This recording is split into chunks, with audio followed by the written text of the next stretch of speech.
नमस्कार, खबर समय जगत में आपका स्वागत है। मैं हूं आपके साथ अंकिता। आप सभी दर्शकों को नवरात्रि की हार्दिक शुभकामनाएं। भोपाल इंदिरा फेलोशिप कार्यक्रम भारतीय राष्ट्रीय कांग्रेस की एक पहल है जो पूर्व प्रधानमंत्री इंदिरा गांधी की स्मृति में महिलाओं को राजनीतिक क्षेत्र में सशक्त बनाने के उद्देश्य से शुरू की गई है। विधानसभा नेता प्रतिपक्ष उमंग सिंघार ने कहा, भारतीय राष्ट्रीय कांग्रेस ने शासन के विभिन्न पहलुओं, विशेष रूप से राजनीतिक प्रतिनिधित्व में महिलाओं को प्रोत्साहित और सशक्त बनाने के लिए लगातार प्रयास किए हैं। कांग्रेस पार्टी ने ऐसी नीतियां और पहले लागू की है जिनसे राजनीति और निर्णय लेने की प्रक्रियाओं में महिला की अधिक भागीदारी सुनिश्चित हो सके।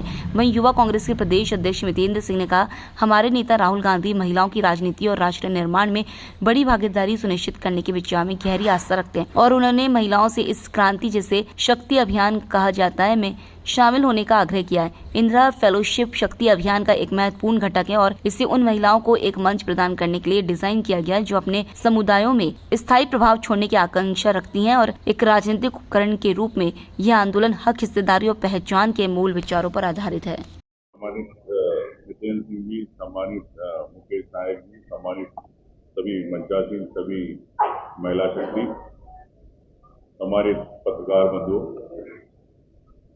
निश्चित तौर से कांग्रेस महिला सशक्ति को लेकर इंदिरा जी के समय से एक विशेष प्रयास किए। इंदिरा गांधी जी जिस प्रकार से हमेशा महिलाओं और सोनिया जी हमेशा महिलाओं के प्रति सजग रही, गंभीर रही और उन्हें बढ़ाया।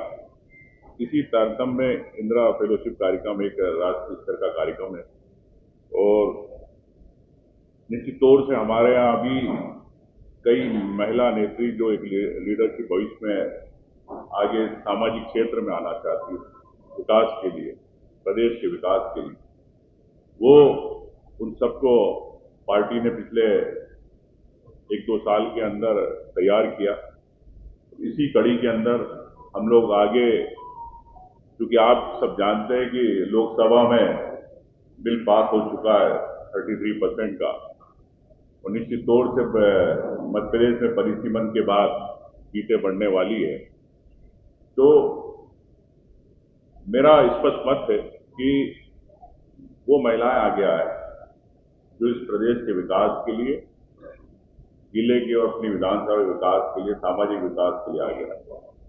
और कांग्रेस पार्टी मानती है कि किसी परिवार की महिलाएं जिस प्रकार से कई लोग आगे कर देते हैं, कई नेता लोग सभी पार्टियों में, उस सोच से हटके जो महिला सशक्त है, मजबूत है, वो नेतृत्व करे।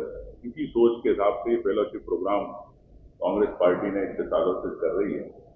तो मैं मानता हूं कि आने वाले समय में आपको महिला सशक्तिकरण के रूप में मध्य प्रदेश के अंदर कई नई युवा चेहरा दिखेंगे। साथ में ये भी कहना चाहता हूं कि जिस प्रकार से अभी हमारे कल एफआईआर हुई है संयुक्तागंज थाने में मितेंद्र सिंह जी पे, अध्यक्ष जी पे, भारतीय जनता पार्टी का ध्यान जाना चाहिए कि महिला अपराध कम कैसे हो प्रदेश के अंदर। भारतीय जनता पार्टी का लॉ एंड ऑर्डर की तरफ ध्यान जाना चाहिए। अभी हम परसों भी मुख्यमंत्री जी से मिले, इस पर हमने बात भी करी और मैंने तो स्पष्ट कहा कि जो अधिकारी अगर जिले में एसपी हो या चाहे कोई अधिकारी हो, जो अगर लॉ एंड ऑर्डर की स्थिति नहीं कर पा रहे तो उनको मुख्यालय बुलाया जाए, अच्छे अधिकारियों को वहां पे भेजा जाए। बड़ी शर्म की बात है कि कुछ दिनों पहले भोपाल में घटना घटी। निश्चित तौर से प्रदेश के अंदर एक भय का वातावरण है और आज परिवारों में भी इस प्रकार की कई बातें हो रही है। अपने बच्चों को बाहर निकालना बड़ा वो हो गया है, दुभर हो गया है। असुरक्षा की भावना हर परिवार में आई है। निश्चित तौर से बीजेपी मोहन यादव जी, जिनके पास गृह विभाग है, या तो असक्षम है या सक्षम लोगों को रखना नहीं चाहते। मेरा सोचना है कि मुख्यमंत्री जी पूरे प्रदेश में और अन्य राज्यों में प्रचार करते हैं, लेकिन यहाँ की कानून व्यवस्था उन लोगों के हाथ में जो जिलों में जाके भ्रष्टाचार कर रहे हैं। तो निश्चित तौर से ये बेटी बचाओ अभियान भी हमारे कांग्रेस पार्टी की ओर से चल रहा है। तो मैं समझता हूं कि इस बारे में कांग्रेस बीजेपी की बात नहीं होना चाहिए कि इंसानियत और मानवता के नाते हमें हमारी बहन बेटी को कैसे बचाना है और समाज में जिस प्रकार के लोग हैं उनसे दूर कैसे करना है, इस पे विचार होना चाहिए और तत्काल कार्रवाई होना चाहिए। मैं मानता हूं कि ठीक है, आप आईटी एक्ट अपनी जगह है, लेकिन नितेन सिंह जी ने पे जो एफआईआर हुई है वो एक पूरे प्रदेश की भावना है, हर घर परिवार की भावना है, हर महिला की भावना है। अगर नितेन सिंह जी ने अगर आपके इससे अगर अपनी भावना उन्होंने व्यक्त करी है तो इसमें गलत क्या है? अगर मुख्यमंत्री जी को अगर इतना ही बुरा लग रहा है तो तत्काल उस पर कानून व्यवस्था करवाएं, तत्काल आप महिलाओं की सुरक्षा कैसे उस पर बात करें। राहुल गांधी जी पे किसी ने जीभ काटने की बात करी, किसी ने सर काटने की बात करी, तो भारतीय जनता पार्टी हम लोगों ने कई एफआईआर दी, उस पर क्यों नहीं करा आपने? ये बीजेपी कांग्रेस जिस प्रकार से मुख्यमंत्री जी कर रहे हैं और झूठी एफआईआर है, फर्जी केस कार्यकर्ताओं पर लग रहे हैं, इस पे कांग्रेस पार्टी चुप नहीं रहेगी। पूरी पार्टी यूथ कांग्रेस के अध्यक्ष के साथ है और मैं तो चुनौती देना चाहता हूं कि जिस प्रकार से घटनाएं घट रही उज्जैन के अंदर, तो मुख्यमंत्री जी उज्जैन को लेके क्यों अपनी बात नहीं कहना चाहते? महाकाल की बात करते, देवी अहिल्या की बात करते, राम की बात करते, लेकिन मुद्दों की बात नहीं करते।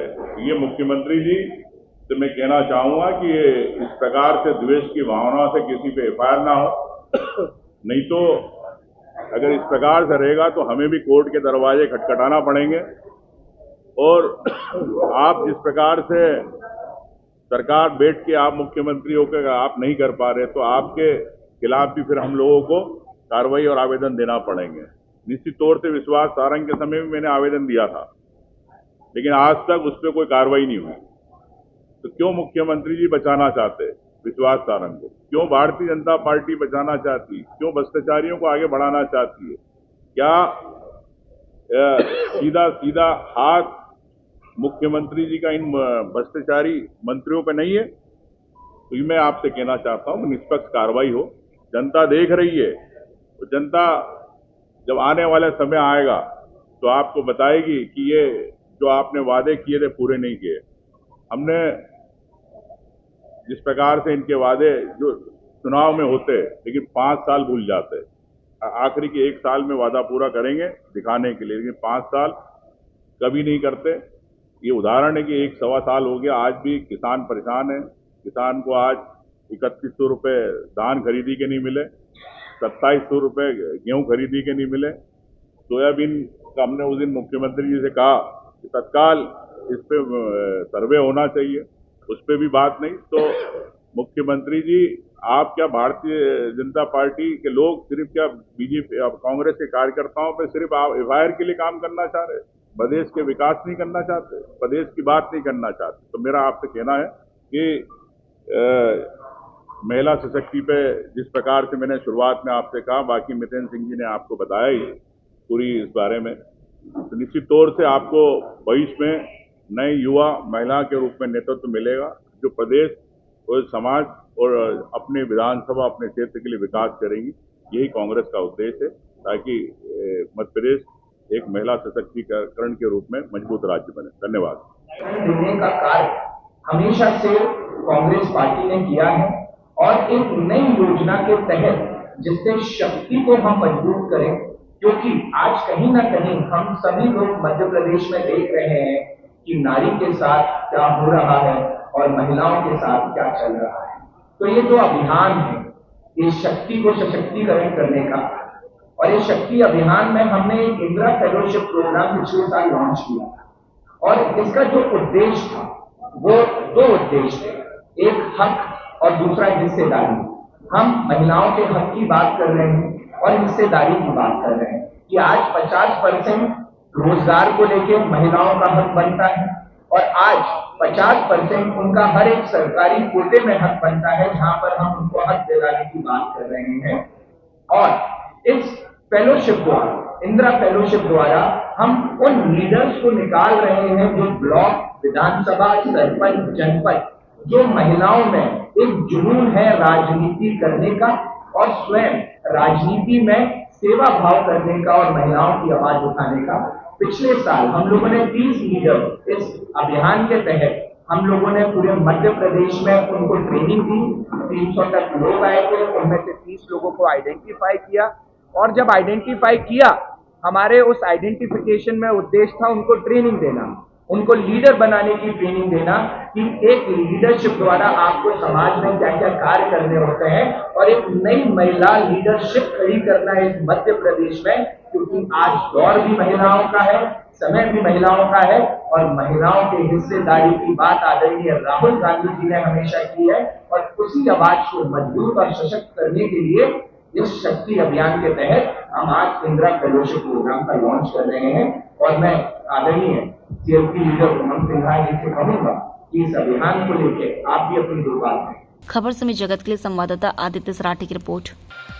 For latest news, subscribe to our channel and press the bell icon.